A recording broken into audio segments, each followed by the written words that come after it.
안녕하세요. AI 로봇 공학자가 되고 싶은 주재영입니다. 현대사회는 과학적으로 기술적으로 많이 발달했지만 아픈 사람들도 늘어나고 해야 할 일이 아주 많아지고 있습니다. 하지만 우리가 그 많은 일을 할 능력과 시간을 가진 것은 아닙니다. 그래서 우리는 지금 꼭 필요한 것은 바로 인공지능, 즉 AI입니다. 여러분들이 제가 AI라고 하면 주로 핸드폰, 컴퓨터와 같은 전자기기를 생각하겠지만 AI의 정확한 정의는 인간의 학습 능력, 추론 능력, 지각 능력을 기계에 구현하려는 컴퓨터 과학의 세부 분야 중 하나입니다. 정보 공학 분야라고 생각하시면 됩니다. AI의 분류를 말해보면요. 일단 세상의 존재의 분류, 생명체와 무생명체로 분류할 수 있고, 생명체는 소비자, 생산자, 분해자, 그리고 무생물은 전기를 이용하는 것과 전기를 이용하지 않는 것으로 분류할 수 있습니다. 전기를 이용하지 않는 것은 가구, 소파, 침대, 책상 등이 있고요. 전기를 이용하는 것은 두 가지 분류로 나누는데 바로 전자기기와 AI입니다. AI에서는 강인공지능과 약인공지능으로 나눠지는데요. 약인공지능은 우리가 사소하게 쉽게 할 수 있는, 예를 들어 사진을 봐서 물체를 찾던가 아니면 사람들의 말을 들어서 어떤 상황인지 파악하거나를 AI에 학습시키려는 것이고, 강인공지능은 인간이 하기 힘든 것을 하는 AI입니다. 그리고 전자기기와 AI의 분류를 나타내보겠습니다. AI는 챗GPT, 휴머노이드 로봇 아틀라스, 강아지 로봇 스팟, 그리고 우리가 핸드폰에 주로 쓰는 시리, 빅스비, 지니 등이 있습니다. 그리고 전자기기에서는 선풍기, 에어컨, 램프 이런 것들이 있죠. 그리고 중간에 끼는 것들은 핸드폰과 컴퓨터입니다. 제가 깊이 감명을 받는 로봇들로는요, 일단 우리나라 카이스트에서 만든 거동이 불편한 장애인들을 위한 웨어러블 로봇인 워크온슈트 F1, 152개의 버튼으로 반려견과 소통할 수 있는 기계, 그리고 또 우주의 생명체가 살 수 있는지 탐사하는 드래곤플라이 등이 있습니다. 하지만 이렇게 꼭 거창한 로봇들이 아니어도 우리 집에서는 AI가 진짜 매일 쓰이고 있습니다. 저희 아버지는 챗 GPT를 이용해서 영어 논문을 쓰시고, 저는 시기를 보기 귀찮을 때마다 저희 집 텔레비전에 연결되어 있는 지니야 몇 시야 라고 해서 그러면 지니가 다정하게 대답해줍니다. 하지만 제가 이에 불구하고도 꼭 갖고 싶은 로봇이 있는데 바로 수학천재 로봇 O3입니다. O3는 어려운 방정식이나 코딩 같은 것을 풀 수 있으며 이과적인 기계라고 보면 됩니다. 만약 제가 O3가 있다면 어려운 문제도 엄마 잔소리 없이 쉽게 풀 수 있습니다. 사실 제가 AI 로봇 공학자에 꿈을 꾸게 된 것은 아주 사소한 이유 때문인데요. 바로 제가 숙제를 하기 싫었습니다. 제가 숙제를 하기 싫어서 이제 수학이 점점 어려워지고 나서 저는 숙제를 하기 싫어졌고, 하지만 제가 숙제를 하지 않아도 엄마가 유일하게 혼내지 않는 시간이 바로 책을 읽는 시간이었습니다. 그래서 저는 꾸준히 계속 책을 읽어왔고, 거기서 어린이 과학 동화를 읽게 되었습니다. 어린이 과학 동화에서는 AI들로 사람을 도와주거나 우주를 탐사하거나 많은 과학 원리들이 나와 있기 때문에 저도 언젠간 나만의 AI를 만들어서 우주를 탐험하고 싶다는 생각이 들었습니다. 그런데 그중 저희 아버지가 저랑 같이 AI 로봇 박물관에 가게 되었습니다. AI 로봇 박물관은 저에게 너무나 큰 충격을 준 신세계였습니다. 거기서는 재난 현장에서 사람을 구하는 강아지 로봇 스팟, 그리고 재난 현장에서 사람을 구하는 휴머노이드 로봇 아틀라스를 이용해서 VR 체험도 해보고, 환자의 호흡과 심박수를 이용하여 사람을 살리는 간호사 로봇도 만나고, 챗 GPT를 이용해서 그림도 그려보기도 했습니다. 이것이 제가 AI 로봇 공학자의 꿈을 꾸게 된 사실입니다. 제가 만약 30년 뒤에 진짜로 AI 로봇 공학자가 되어 있다면 제가 꼭 만들고 싶은 로봇이 있습니다. 바로 조대조달 5라는 로봇입니다. 이 로봇은 저의 이름인 조대영과 조달조달이라는 재밌는 표현을 합친 것입니다. 조대조달 5는 혼자 집에 계신 어르신들을 위한 말동무, 친구이자 가족이 될 수 있습니다. 이래서 컴퓨터를 어려워하시는 어르신들도 조대야라고만 불러주기만 하면 조대조달 5는 어르신들의 친구이자 가족이자 말동무, 여행도 같이 갈 수 있고 산책도 할 수 있는 진정한 가족이자 친구가 되어줄 것입니다. 지금 제가 AI 로봇 공학자의 꿈을 위한 노력을 하고 있는 것을 알려드릴 건데요. 저는 열심히 책을 읽고 로봇을 분석해서 어떻게 또 로봇을 만들지 고민도 하고 있고, 되기 위한 능력은 AI를 만들고 컨트롤할 수 있는 능력이 필요하고 상당한 과학 지식, 또 성품이 필요합니다. 제가 꿈이 바뀐 것을 보면요. 저는 처음에 의사가 되고 싶었습니다. 이것은 저희 부모님의 영향을 받았고요. 그 다음엔 과학자가 되고 싶었습니다. 점점 AI 로봇 공학자에 가까워지고 있었습니다, 꿈이. 그리고 마침내 AI 로봇 공학자라는 꿈을 꾸게 되었습니다. 만약 30년 뒤 제가 진짜 AI 로봇 공학자가 되고 조지 5를 만들면, 기사에 나오면 제 기사 한 번씩 클릭해주시고 구독과 좋아요 버튼도 꼭 눌러주세요. 감사합니다. 안녕하세요. 이지희호입니다. 여러분, 제가 퀴즈 하나 내겠습니다. 힌트 하나, 책을 씁니다. 힌트 둘, 조앤 롤링 한강이 있습니다. 뭘까요? 네, 맞습니다. 바로 작가입니다. 저는 커서 작가가 되고 싶은데요. 지금부터 그 꿈에 대해 설명하도록 하겠습니다. 사실 저는 작가라는 꿈을 갖기 전에 가수가 되고 싶었는데, 생각을 해보니까 노래를 부르거나 만들기 너무 어려워 보였고, 그리고 저는 글 쓰는 걸 엄청나게 좋아했기 때문에 꿈이 작가로 바뀌었습니다. 근데 작가는 누구나 되는 게 아니라 지식, 능력, 정보가 아주 많이 필요한데요. 그 중에 제가 가장 중요하다고 생각한 건 맞춤법을 틀리지 않고 책을 쓸 재미난 주제가 많아야 하고, 그리고 최고를 많이 해야 한다고 생각하기 때문입니다. 맞춤법을 틀리면 안 되는 이유는, 맞춤법을 틀리면 글을 대중성까지 보여서 다른 사람들의 흥미를 잡지 못할 수도 있습니다. 그리고 책을 쓸 재미난 주제가 많아야 하는 이유는 언제 어디서나 글을 편하게 쓸 수 있어야 하기 때문입니다. 그리고 마지막, 최고를 많이 해야 하는 이유는 최고를 많이 해야 완벽한 글이 있을 수 있기 때문입니다. 지금 제가 작가를 되고 싶어서 하고 있는 노력이 엄청나게 많은데요.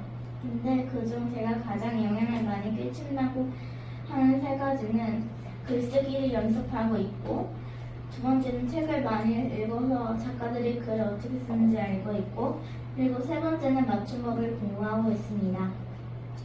제 꿈에 영향을 준 것들도 아주 많은데요. 근데 그중 제가 아주 대단하다고 생각하는 것은 조앤 롤링, 한강, 노벨문학상, 그리고 해리포터 등이 있습니다. 저는 작가가 되어서 꼭 노벨문학상을 받고 싶은데요. 근데 최근에 노벨문학상을 수상한 작가, 또는 아시아 최초 여성 노벨문학상을 받은 작가는 한강이라는 작가인데요. 근데 제가 한강을 신문에서 봤는데, 먼저 노벨문학상을 받으면 자신의 책이 인기가 많아져서 많은 사람들이 읽어줍니다. 그리고 시간이 지나자 외국인들까지 자신의 책을 읽게 됩니다. 그리고 지금까지도 책은 항상 모든 사람들에게 사랑받는 책이 됩니다. 그리고 제가 존경하는 작가 한 명이 더 있는데요. 조앤 롤링이라는 작가고, 해리포터에서도 세계적으로 유명합니다. 조앤 롤링은 노벨상을 받지 못했지만 인기가 점점 올라가고 있습니다. 조앤 롤링은 후배 작가여서 저도 후배 작가가 되고 싶습니다. 지금까지 제 꿈에 대해 알아봤습니다. 지금까지 제 발표를 들어주셔서 감사합니다. 안녕하세요. 저는 박예솔입니다. 제 꿈은 이응 시옷입니다. 뭔지 아시겠나요? 바로 수의사입니다. 제 꿈이 수의사인 이유는 동물들을 사랑하고 치료해주고 싶기 때문입니다.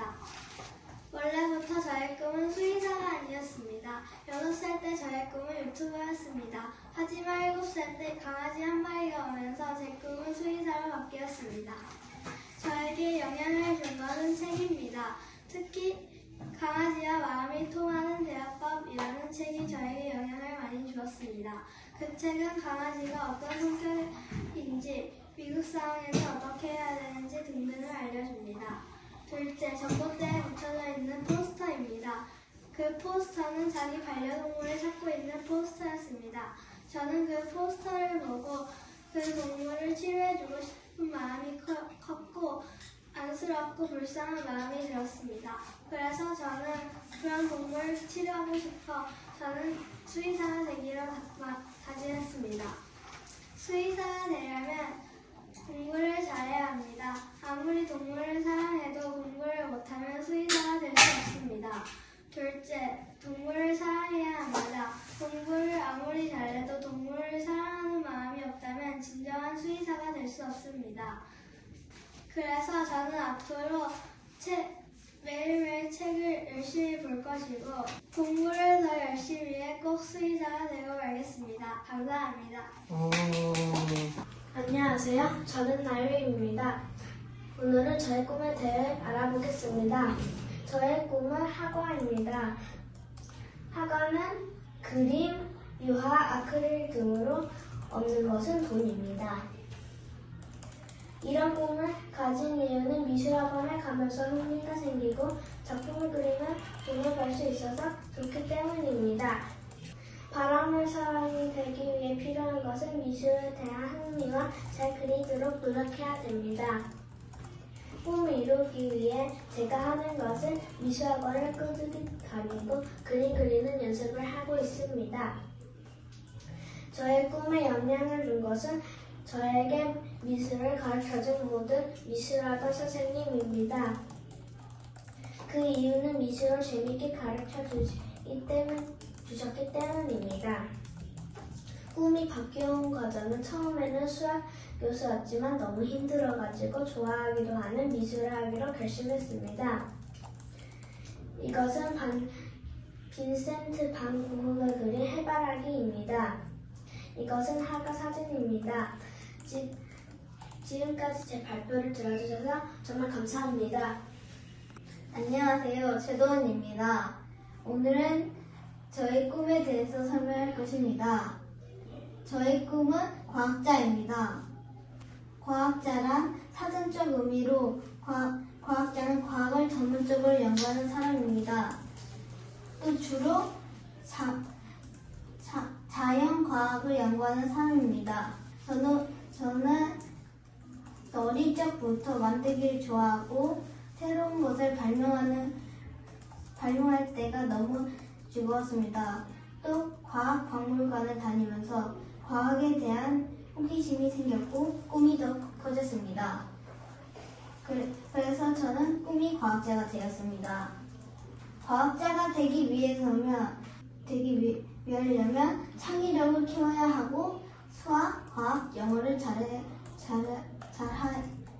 하니 공부를 더욱 열심히 해야 합니다.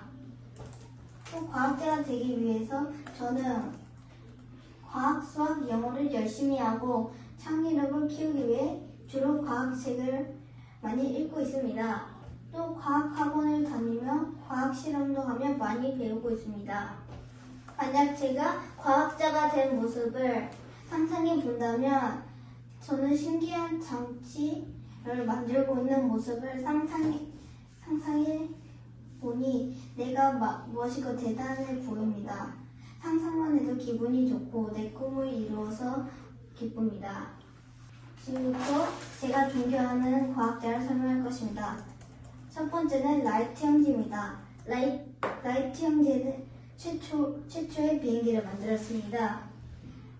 또 토머스 에디슨은 세계 최초로 전구를 만들었습니다. 또 니콜라 테슬라는 처음으로 자동차를 만들었습니다. 이상으로 제 발표를 마치겠습니다. 안녕하세요. 임지아입니다. 저의 꿈은 응급외과 의사입니다. 저의 꿈의 과정을 설명해 드리겠습니다. 저의 첫 꿈 요리사였습니다. 엄마와 함께 요리하는 것을 즐거워했기 때문입니다. 근데 제 외할머니가 병원에서 일하신 것을 알게 된 후 할머니를 존경하는 저는 꿈이 의사로 바뀌었습니다. 그 후에도 의사라는 직업에 계속 관심이 생겼고 의사가 되고 싶어졌습니다. 처음에는 피부과 의사가 되고 싶어졌습니다. 그 이유는 저희 엄마가 상처를 정말 빠르고 진짜 의사처럼 잘 치료해 주었기 때문입니다. 응급외과 의사란 무엇일까요? 응급외과 의사는 외과 의사 중에서도 위험하고 긴급한 상황에서 재빠르게 진단하고 정확하게 처치해야 하는 외과 의사입니다. 응급실, 구급차, 헬기, 재난 현장 등 다양한 장소에서 일해야 하며 내과, 수학과, 신경과, 산부인과 등 다양한 경험이 필요합니다. 저는 왜 이런 꿈을 갖게 됐을까요? 저는 얼마 전에 진중외상센터라는 드라마를 보게 되었습니다. 그 드라마의 주인공은 백강혁 교수였는데 백강혁 교수가 자신보다 환자가 먼저라는 마음가짐으로 자신이 다치고 위험한 상황에서도 자신을 희생하고 환자를 먼저 구해내는 점이 멋있다고 생각했습니다. 그리고 응급외과 의사에서 가장 중요한 것은 바로 골든타임입니다. 골든타임을 지키지 못하면 사람은 바로 죽을 수 있습니다. 이러한 짧은 시간에 사람을 살릴 수 있는 것이야 말로 진짜 의사라고 생각했습니다. 그래서 저도 이런 응급의학과 교수가 되고 싶어졌습니다. 저의 꿈에 영향을 준 것은 무엇일까요? 저는 유튜브에서 수술 과정을 보는 것이 정말 좋아했습니다. 사람의 내부 장기들은 평소에 보기 어려운 부분이라 신비롭고 상처난 장기들을 전문적으로 치료하는 과정을 보는 것이 신기하고 재밌었습니다. 이때부터 저는 우리 몸속을 알 수 있는 인체 해부학에 많은 관심이 생겼습니다. 저는 제 주변 사람들, 드라마, 다양한 비디오 매체들을 통해 관심을 갖게 되었고 응급외과 의사가 되고 싶어진 것입니다. 제가 바라는 사람이 되기 위해서는 무슨 노력을 해야 할까요? 제가 의사가 되기 위해서는 저보다 어렵고 아픈 사람들을 먼저 배려할 수 있어야 할 것입니다. 제가 힘들더라도 저보다 아픈 사람들을 위해 제 자신을 희생할 수 있어야 할 것입니다. 그리고 빠르고 정확하게 선택하고 행동하는 습관도 들여야 할 것입니다. 또한 수술을 잘하기 위해서는 몸 안 장기들을 잘 알아야 하므로 해부학에 대해 계속 공부해야 할 것입니다. 저는 제 꿈을 위해 제가 의사와 어울리는지, 의사가 되기 위해 노력하고 희생할 수 있는지를 계속 고민해 봐야 된다고 생각합니다. 그리고 무엇보다 먼저 의대에 입학해야 할 것입니다. 의대에 들어가기 위해서는 공부를 아주 열심히 해야 할 것입니다. 또한 의사에 관련된 책이나 다큐멘터리를 보고 해부학이나 과학 분야도 계속 열심히 공부하여 훌륭한 의사가 되기 위해 준비할 것입니다. 이상으로 발표를 마치겠습니다. 감사합니다. 안녕하세요. 제 이름은 임윤아입니다. 오늘은 저의 꿈을 얘기해 드리겠습니다. 이제부터 저의 꿈을 얘기해 드립니다. 렛츠고! 저의 꿈은 의사고요. 과는 이비인후과입니다. 하지만 과를 안 얘기하면 무슨 과인지 모르고 정형외과, 외과, 안과, 이비인후과 여러 개가 있으니까 뭐를 정했는지 모르니까 과를 꼭 정해놔야 됩니다. 첫 번째로 의사들은 다친 데를 치료하고 아픈 데를 잘 고정시켜줍니다. 예를 들어서 정형외과는 뼈를 치료해주고 이비인후과는 목, 코, 입을 치료해줍니다. 두 번째로 이런 꿈을 갖게 된 이유는 더욱 더 행복한 땅을 만들고 싶고 사람들이 안 아픈 나라를 만들고 싶었기 때문입니다. 의사가 세상에 없었으면 사람들은 치료도 못 받아서 병에 걸리거나 다 쓰러졌을 것입니다. 마지막으로 이런 영향을 준 것은 엄마와 의사 선생님들입니다. 왜냐하면 엄마는 의사 선생님들이 돈을 많이 번다고 했지만 돈을 많이 버는 의사도 있고 많이 안 버는 의사도 있어서 열심히 하기로 했습니다. 그리고 의사 선생님이 치료하는 게 멋있어서 의사 선생님들도 영향을 주었습니다. 결론으로 저는 이런 세 가지 이유로 의사가 꿈입니다. 감사합니다.